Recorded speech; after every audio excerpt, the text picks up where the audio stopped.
And so it is indeed time for another rock and metal update. And I can't wait to tear into this one. It's been...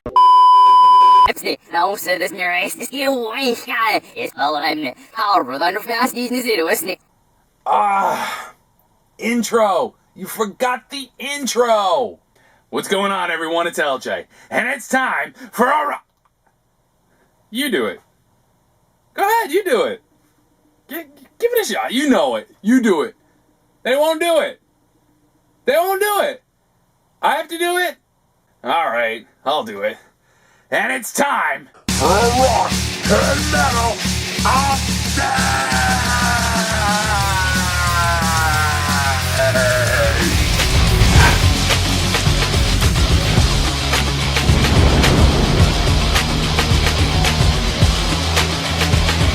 That's right, it is indeed time for another rock and metal update. Now, I could drag the whole beginning of this down with where I've been or explain the absence, but it ain't nothing to hear. It's just summer and it's just life taking over, that's all. And besides, that's not why we're here. So let's dispense with all of that and jump straight into the vinyl.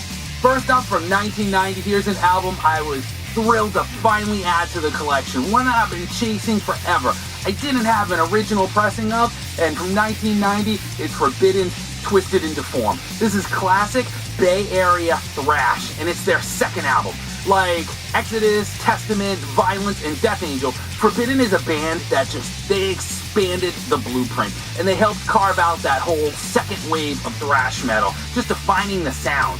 Pounding drums from Paul Bostaph, who of course would later replace Dave Lombardo in Slayer, and packed with thrash classics like Step by Step and Out of Body. This was reissued as a 2 LP set by Back on Black.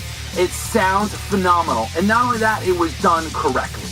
And by that I mean it wasn't a single LP reissued and then split over 2 LPs with 2 or 3 songs per side. That is maddening. You're getting up to flip the record every 10 minutes. This has the full album on 1 LP, side A and side B. The second album just has a couple of bonus tracks, live tracks. There's 1 on each side, and those tracks come from the first album, and so they make up sides 3 and 4. And so record companies, labels, if you're listening, that's how you do a reissue. Wonderfully done, sounds amazing, couldn't have been happier to finally add it to the collection. Excellent album. Rolling on, another amazing pickup. From 1982, here is Metal Massacre 2. The absolute legendary series that began a year before with Volume 1 continues. Now, part of the thrill of listening to these albums now is to imagine that these bands are still brand new, like they were at the time when we first heard these. Now, with Metallica on Volume 1 and the infamous misspelling of their name on the back cover, to Obsession and Armored Saint here, or even Slayer on Volume 3. It's a trip to listen to them. And then the lineup changes. You have pre-Metallica Cliff Burton here with his band Trauma, a pre-Megadeth Marty Friedman here with his band Aloha. I love Aloha. And then you add in some great tracks from bands that would never even go on to release an album, and what you end up with is a pure snapshot in heavy metal history. Always love finding these. They don't pop up often anymore, especially the early ones, and it's always amazing to add them to the collection. Well worth checking out. From 1986, from the ashes of the Misfits rises the mighty Samhain! One of the greatest metal albums ever. Glenn Danzig let loose with goth rock and punk fury. Menacing, charging, and full of instantly memorable tracks. This is the album that bridges the gap between the Misfits and Danzig's own solo career, which would start up just a couple of years later. Menacing guitar tones, rumbling bass lines, killer tracks, and man, Glenn's vocals. It's Danzig, y'all! No Halloween was complete without spinning this one while applying Kiss makeup and then heading out to grab apples and candy from strangers. An absolute classic. When it comes to the new wave of British heavy metal, I am never ceases to amaze me just how many obscurities there are out there. You think you know the genre, you think you're well on your way, and then something pops up. A one and done, a single only, a no release, just a bootleg.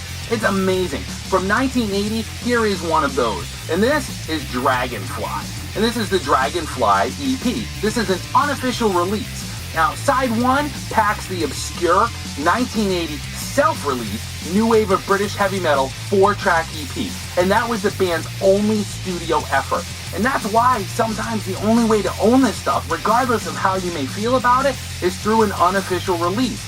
Now, with that side 1 being their only studio effort, and it being self-released, and it being 36 years ago, the chances of tracking one down are next to impossible, especially without taking out a second mortgage or a small business loan.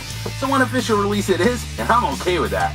Now, side 2 grabs the band's only 2 demos from 1980 and 1981. This was limited to 250 copies. It was a quick sellout, and it was an immediate grab it now and ask questions later kind of pickup. Classic new wave of British heavy metal attack with a tinge of blues rock in there, even a little bit of psychedelia, but nothing outside of the realms of just killer new wave of British heavy metal. And it's from a band that at one point shared the stage with Angel Witch. And that's all you need to know. Now from 1989, who remembers Lillian X? This one turned up minty fresh and sealed after 27 years, and it's still sealed. Now, it's the second album from this New Orleans band. It's called Love and War. Now, on the surface, it's a typical late 80s last stab at hair metal. But in hindsight, it's a lot more like Cinderella or Kingdom Come or maybe Babylon AD, in that they were actually a lot better than the majority of the throwaway hair and eyeliner bands that just flooded the market at the time. It's nothing that hadn't been done before, but it still packs some great tracks, great solos, vocals, and this one is a tricky little guy to track down. Showed up for the right price at the right time, and now it's in the collection. There is few bands that I am more dedicated to and love genuinely more than Anthrax. Now, released in 2009 to celebrate the 25th anniversary of one of the greatest thrash metal albums, let alone a debut, ever made, this is Fistful of Metal and Armed and Dangerous. This was reissued as a 3 LP set on 10-inch vinyl with the debut from 1984, Fistful of Metal, as well as the 1985 follow-up EP, Armed and Dangerous. 2 amazing albums, one outstanding sounding pressing, really I was blown away with this one, and a killer package, packed with memorabilia that was provided from the band by Scott Ian and Charlie Benante. Now, with originals of both albums already on the shelf, when this one turned up, 6 or 8 months ago, inclusion of the original Soldiers of Metal 7-inch tracks from 1983 as a bonus made this one a must-have. Absolutely fantastic, well worth picking up if you stumble on it in the wild. Jumping forward a bit to 1989, here is Suicidal Tendencies Controlled by Hatred. Now, see, for me, Suicidal has this sweet spot that I freaking love. It starts with 1987's Join the Army, and it ends with 1992's MTV-friendly The Art of Rebellion. Now, in there, you've got 4 insanely good albums and this EP. Now, this was the first release with a pre-Metallica Robert Trujillo, and a year before Suicidal themselves blew the roof off with Lights, Camera, Revolution. And sonically, it's a continuation of 1988's amazing album, How Will I Laugh Tomorrow? It's a collection of obscure and re-recorded tracks from prior bands, etc., and it's one that had been missing from my collection for ages, and this reissue sounds absolutely fantastic and plugs the hole just fine. From 1983, here we go down the punk road again with D.O.A. Now, I remain not the world's biggest punk fan, but adding an original pressing of D.O.A.'s Bloody But Unbowed to the collection was just, it was unavoidable. I had to do it. This is an insanely listenable album. D.O.A. are Canadian punk pride, well known as the godfathers of hardcore. I don't know if it's really hardcore punk in my particular opinion, but this is 19 tracks that roll by in pure smash and grab, Clash, Black Flag, Dead Kennedys kind of style, with killer melodies, vocals, and drum work from future Samhain and Danzig drummer Chuck Biscuit. Absolutely phenomenal. 19 tracks, and you think the pressing is going to sound terrible. It doesn't. It sounds amazing. It's an original release, and many of the tracks are around the 2-minute mark, but there's some that stretch up to 3-4 minutes, and however they manage to master it, they did a fantastic job. This is a great album.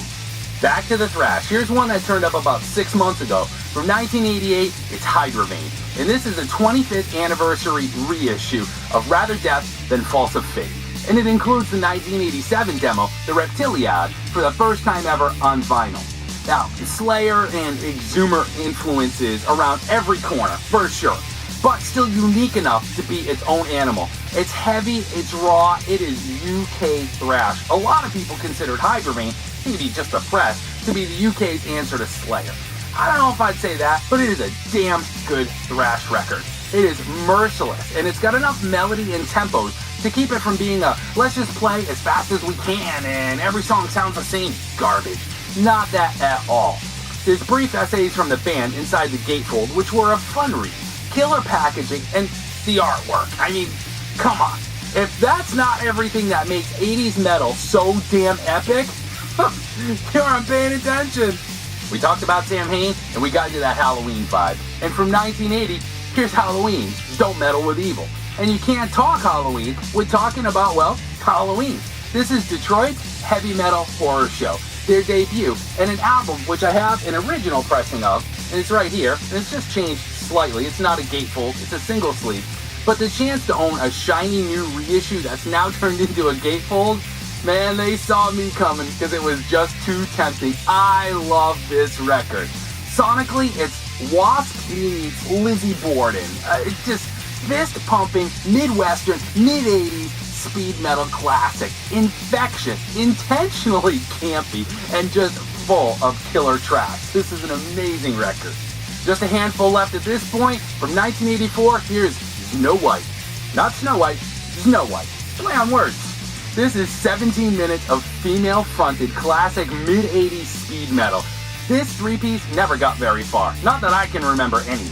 And most likely, they aren't even remembered outside of the underground. And they kind of became, or the singer did anyways, the singer after this singer was from another band called Sentinel Beast. So there's some kind of connection there.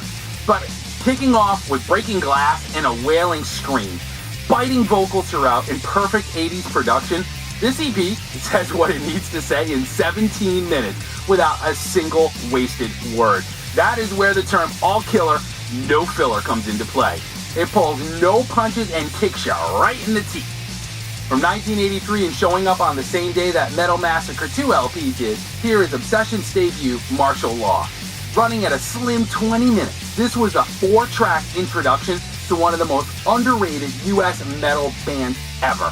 Heavier than many at the time, but not quite speed metal. This one was always a killer companion to something like early Armored Saint, or even pre-MTV like Tooth and Nail, Breaking the Chains, Dawkins. Amazing, fast, heavy, excellent. From cover art, to solos, to production, to Mike Viscera's vocals. One of the greatest metal vocalists ever. This is just classic 80s metal blade. Now from 1986, here's an obscurity for the Metallica collection. It is an interview with Lars Ulrich. No, I kid you not, it says it right there. Interview with Lars Ulrich. Seriously. Made in the UK, this is a half English, half Danish interview with Lars, recorded just before the Master of Puppets tour. Lars actually says, we just wrapped recording of the Master of Puppets album and now we're planning the tour. He goes on to talk about some potential tour dates and cities, etc. Now we all know how that tour ended with the loss of Cliff Burton, and that truly makes this a snapshot in time. And it's the reason I decided to pick it up. Because I generally, to be honest, I walk right by interview discs. There's tons of them out there, and they just don't grab my attention. I'd rather have an album full of music. But the price was right, the history is there, the cover was cool, and man, it's an obscurity to add to the Metallica collection. It's also an interesting listen. It's probably not something I'd spin again, but it was cool to hear where they were at the time, where they thought they were headed, and where they thought they'd be. And let's be honest, Lars was always a decent chatterbox and fun to listen to. Last two, here we go. Here's a little French compilation from 1982 called Steel Crazy. This has been in the inbox for about 2 years. Again, it's a French pressing, but it's a who's who of hard and heavy at the time. It's got The Rods, it's got Girl School, it's got a pre-fame Twisted Sister, it's got Praying Mantis, it's got Anvil, it's got Crocus, it's got new wave of British heavy metal, traditional heavy metal, and even a couple of hard rockers from bands like pre-AC/DC Brian Johnson's band Geordie. fantastic compilation with some seriously overlooked classic tracks, a great cover, and a couple long forgotten bands like Stampede and Starfighters. I have albums by both of those, but I don't pull them out that often. So to drop the needle on a compilation like this and hear tracks from Anvil or Crocus or The Rods or Girl School, and then to hear something like Stampede or Starfighters kind of interweaved in, makes you remember just how great those bands are. It helps you get those albums off the shelf for the first time in years. Fantastic compilation. From 1983, here's Rock Goddess with Hell Hath No Fury. And there's your hint. It's all in the title. Just think about it, it's all in the title. I've had a US pressing of this for years with a different cover. And finally, the insanely cool European cover copy comes along. Just look at that. Now, the album itself, not quite as heavy as it would lead you to believe, but heavy enough. And the artwork is a damn fine visual of the attitude that this all-girl band projects and unleashes all over this album. In hindsight, it was funny at the time, but you can tell it is in response to the teenage male metalhead brain of the day. I didn't get it then, I totally get it now. In other words, consider it a heavy metal warning that your girlfriend could go lesbian on you at any minute and take your balls with her. Fantastic album. Did I mention the seriously cool cover? And that's it, y'all. That's another Rock and Metal update. Thanks to all the new subscribers. Thanks to all the subscribers that have been with me for years. Thanks for checking this out. You're a hero if you made it to the end. Feel free to leave a comment below if you have one, and let's chat about the record. I'll see y'all in the next video. Later.